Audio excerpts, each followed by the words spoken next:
All right, ladies and gentlemen, the X Factors in this Week 3 matchup with the Rams and the Philadelphia Eagles. We know it's going to be a big one. An NFC contender is coming to Philadelphia, 1 o'clock Eastern on Sunday. And this is the game, this is the team, rather, that I felt last season gave us the biggest run for our money, particularly in the playoffs. As we all know, 28-22 snow game, came down to the last drive, and Jalen Carter made the big play to stop that drive. This is a game, ladies and gentlemen, that everyone has circled on their calendars as a barometer for the Philadelphia Eagles and whether or not they can continue to be Super Bowl title contenders. And if the Rams belong in the same room, because a lot of people, including myself, really believe the Rams are a quality football team, and they've proven it the past couple of weeks. But again, some key matchups in this game, some things that we have to look at, because I think this game is going to be similar to what it's been the past couple of times these two teams have played. Will Saquon Barkley go off? Will there be any struggle with Matthew Stafford slicing up the defense? Because he's been playing well. We know he's a big game quarterback. And with Sean McVay at the helm calling the plays, with the acquisition of Davante Adams, this wide receiver core with Puka and Davante, and then the running back in Kyron Williams, along with Tyler Higbee, this is probably the best receiving unit that Philadelphia has faced this season and probably will face all season long, if we're going to be totally honest. This team on offense for the LA Rams is a problem, like 100% a problem. So the secondary in Philadelphia is going to get tested. Like we mentioned before, this run defense is going to get tested by the Philadelphia Eagles.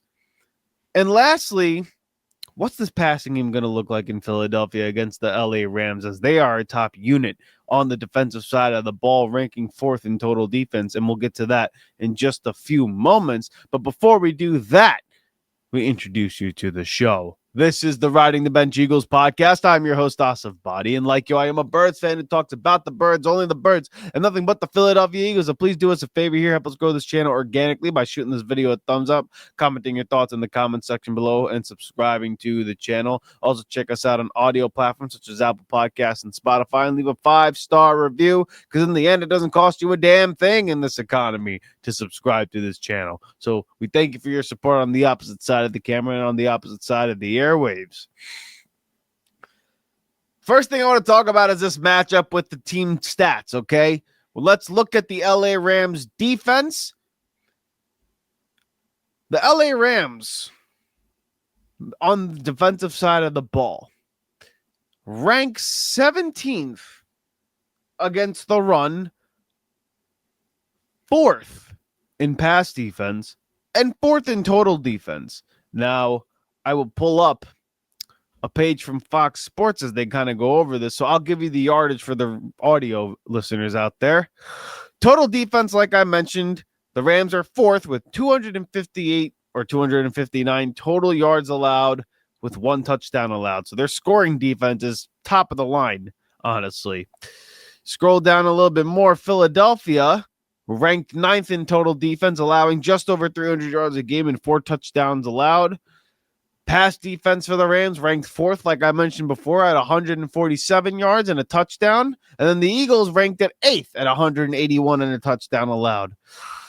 And now here's where it gets a little dicey. The rush defense for both teams are a little bit on the lesser side of things. The Rams have allowed 112 yards per game. Didn't allow any touchdowns in the rushing game, albeit they played the Titans and the Houston Texans, right? Philadelphia,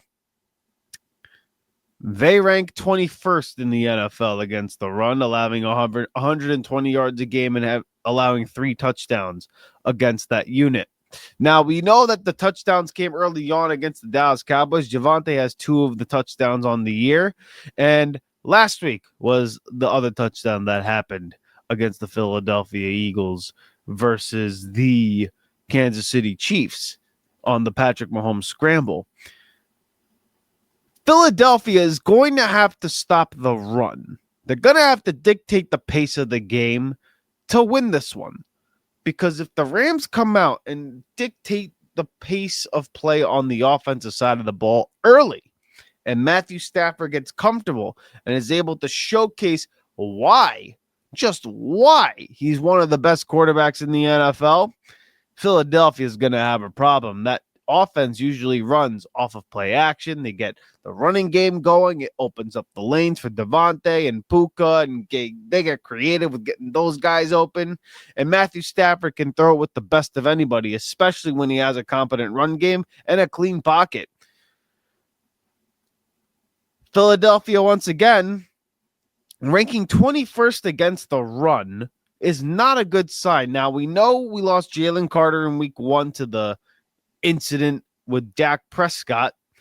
And then last week, a lot of the runs were on broken plays by Patrick Mahomes, and they kind of took care of that in the second half, where Mahomes didn't scramble as much, but the defense was, getting a little chopped up in the passing game, in my opinion. But albeit, this defense in Philadelphia has come to play this year ahead of schedule. They look pretty good. And I actually believe the rushing yards defensive numbers for the Philadelphia Eagles are pretty deceptive, considering that Philadelphia has led for a lot of time in these games. And a lot of those runs were just missed tackles, broken plays, etc., right? The Rams rank 17th against the run. They're not very strong against the run either. Much better than they were last season. Give them credit where credit's due. But they also played the Houston Texans and the Tennessee Titans, who are not necessarily known for running the ball, particularly Houston, because their offensive line is terrible, and the Titans because they stink. They're never going to be running the ball because they're always behind so much, right? So the fact that that's the case and they still rank 17th against the run still shows that you could run the ball against the Los Angeles Rams. So one of the key factors for me in this game is whether or not they can get Saquon Barkley going. If you can get Saquon Barkley going against this defense, he may very well average 200 yards once again in this game, because in the past 2 times he's played the Rams, this Philadelphia Eagles unit, along with Saquon Barkley, averages 200 yards a game, which is freaking unreal, if you ask me. That's absurd. Now, we don't have the Great Wall of Philly, and I understand that, because Tyler Steen and Landon Dickerson's hurt, Tyler Steen, is not Mekhi Becton. We know they're not playing up to snuff. But maybe this is the game for them to get right, to get back on track with the run game and open up the passing game, right? Which brings me to point number 2, the passing game. That's one of the other key factors in this game. A.J. Brown versus Emmanuel Forbes. Lord have mercy. Former first-round pick for Emmanuel Forbes. When A.J. Brown has played Emmanuel Forbes, ladies and gentlemen, 2023 is, I believe, the last time they played each other, so this is the stats that I have in front of me. AG was targeted 10 times when covered by Emmanuel Forbes in week 4 of 2023 when he was with the Commanders at the time. He caught 6 passes for 147 yards and 2 touchdowns. And then later on, a month from there, A.J. Brown caught 2 catches for 45 yards and a touchdown against Emmanuel Forbes, but he finished the game with 8 receptions and 130 yards and 2 touchdowns.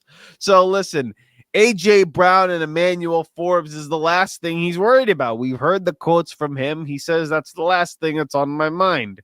Like Shrek from, Shrek with the arrow in his ass. He's like, that's the last thing on my mind. And then he's talking about Fiona. Anyway, I digress. Point being is, A.J. Brown, ladies and gentlemen, do we realize he has 37 yards on the season?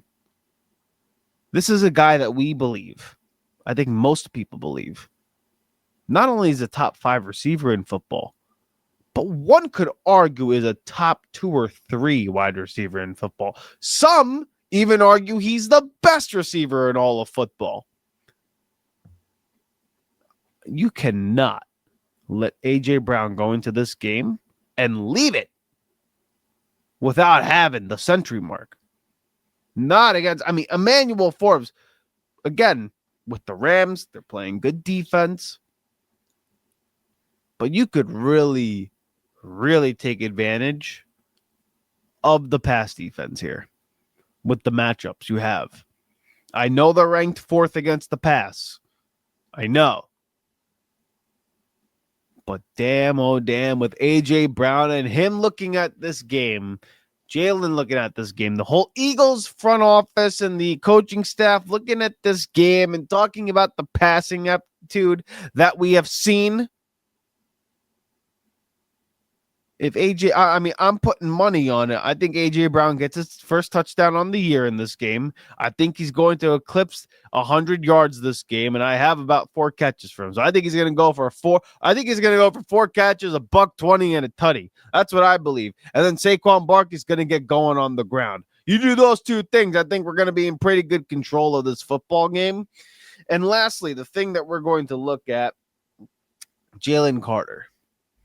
Jalen Carter is going to be the key factor in this game. Can he get the Rams quarterback, Matthew Stafford, to get off his spot? That's the question. If you look at every single Super Bowl champion, look at me. I got the president's hands here. If you know, look at the Super Bowl champions. I digress. Anyway. Bad Trump impression, by the way. I apologize. My point being is you look at every Super Bowl championship, look at every Super Bowl team. What is the one synonymous thing that you can look at with teams that have won multiple Super Bowls? You always think of the New York Giants with their pass rush with Michael Strahan, Osi Umenyiora, and then Justin Tuck, and then the next slew of guys, right? You think about the Patriots like Richard Seymour and things like that, and Roosevelt Colvin and Adalius Thomas, right? Those guys. The Chiefs, you think about George Karlaftis, Chris Jones, etc.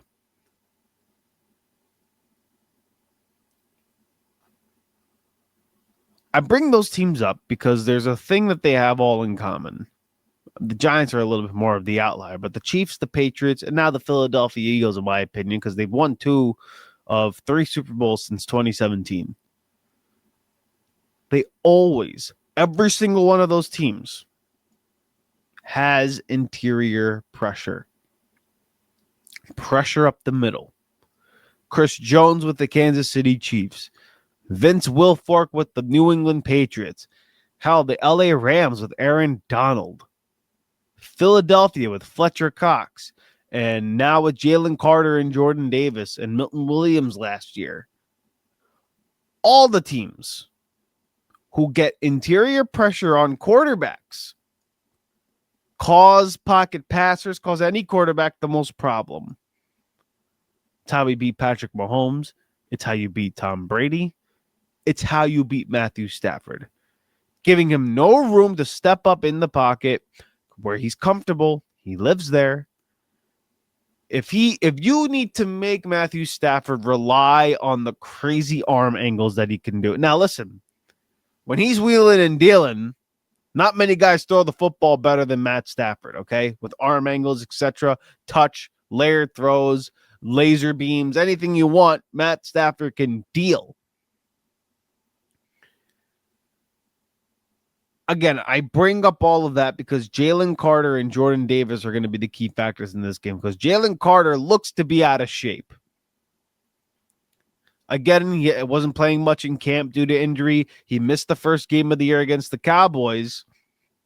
Looked okay against the Chiefs, but had some moments where he looked a little tired, and he also hurt his wrist in that game. So we don't know what exactly you're getting from Jalen Carter, but you have to believe that his talent is going to take over at some point. And it did when we needed it most in the divisional round of the NFC playoffs last season. He created the pressure, created the play that forced the incomplete pass with Matt Stafford against the Rams on the go-ahead winning drive that they were trying to build on. If Jalen Carter does not play well, and if Jordan Davis does not play well on the interior, it's going to be a long day for Philadelphia because Matthew Stafford will have all the time he needs. to slice and dice you. And that'll also mean that the Rams are going to dictate pace by running the ball. So you have to get internal pressure. To me, you do those three things. You control the pace of the game by running the ball, because this rush defense in the Rams is not very good. Saquon Barkley can get his, but in order to do that, you got to get A.J. Brown and Devontae Smith involved against this pass defense. Open up the field a little bit more, spread the defense out so that you can open up some running lanes. Remember, we don't have the Great Wall of Philly like we did last year with Mekhi Becton, a healthy Landon Dickerson, Mailata, Lane, and Juergens. Now that Lane is hurt, it's affecting the way Cam Juergens plays, because right now he's also compromised. He's hurt. And Tyler Steen, again, not playing bad. He wasn't what Mekhi Becton was last year. And the difference now is last season, it didn't matter how many people were in the box. You could have had 8, 9, 10 guys trying to play rush defense, and it wouldn't have mattered because of how strong and massive the offensive line was. This season, the offensive line is not quite the same. And because it's not quite the same, yeah, you stack the box against Philadelphia, you're going to have some success at slowing down the rushing game for Philadelphia.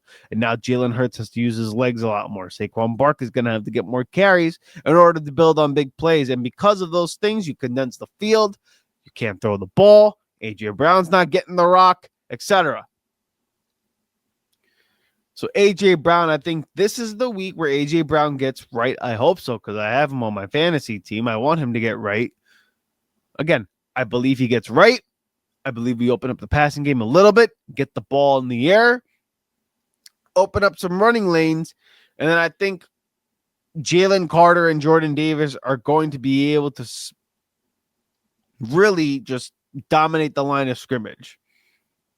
I think you do those three things, Philadelphia should win this football game in a comfortable manner. Now, my score prediction for this game, I'll throw a number out there for all of you. I think it's going to be pretty low scoring game for both teams. I think these are actually more defensive minded teams than they're given credit for, right? Because the Jared Verse, Brandon Fisk, Kobe Turner, it's a good front they got over there, and they have some good players on the back end too. But again, when you're ranked fourth in total defense, you're a defensive minded football team, okay? 24-20. That's going to be my score. Now, I have a feeling Philadelphia is going to be relatively in control all throughout. It's going to look like a lot of the games that we saw these past 2 weeks with Dallas and the Kansas City Chiefs. Philadelphia, for the most part, will dictate the pace of the game. It will get tight at some point because Matt Stafford, Sean McVay, Devontae, and Puka are too talented. It's going to get close. And then Philadelphia is going to make a play or two or a kick or two. That ices the game and wins them this matchup. But it's going to be a very close contest and going to be something that's going to be talked about a lot going forward as the season goes on. So I got 24-20 Philadelphia winning this game because they're going to get A.J. Brown involved in the passing game, open it up a little bit, get 100-plus yards out of him. I think Saquon Barkley will get his first 100-yard game of the season. Won't hit 200 yards like he's done the past couple of times against the Rams, but he's going to run the ball effectively. And then lastly, I think Jalen Carter and Jordan Davis get a sack each. I think they sustain enough pressure. They build enough pressure to get to Matt Stafford, throw off the timing on that offense, and thus you get a 24-20 victory by the Philadelphia Eagles. So let me ask you, what say you? So let me know your thoughts in the comment section below, what you think of the X factors in this game, on why I think Philadelphia is going to win 24-20. And I'm excited for this one. I think it's a good test for Philadelphia, and I believe they are looking forward to playing this team because we hear a lot of chitter-chatter about this team. So I think Philadelphia is going to rise to the occasion. They are the top of the food chain right now because they are the defending champs and are also undefeated. But let's not get it twisted. The Rams are a good football team. And it wouldn't shock me if they lost this game, but you're not going to get dominated. If you don't get dominated, I think Philadelphia is going to win more close games than not. So there you have it. Let me know your thoughts in the comment section below, and we will see you next time here on the post-game reaction for the LA Rams and the Philadelphia Eagles. Hey, thank you so much for watching the Riding the Bench Eagles podcast. If you want to continue to support the channel, please hit the like and subscribe button down below. Also, check us out on Instagram and TikTok at Riding the Bench Eagles Pod. We're also on Apple Podcasts, Spotify, iHeartRadio, you name it, we're on there. Thank you so much for listening, and please join us next time here at the Riding the Bench Eagles podcast.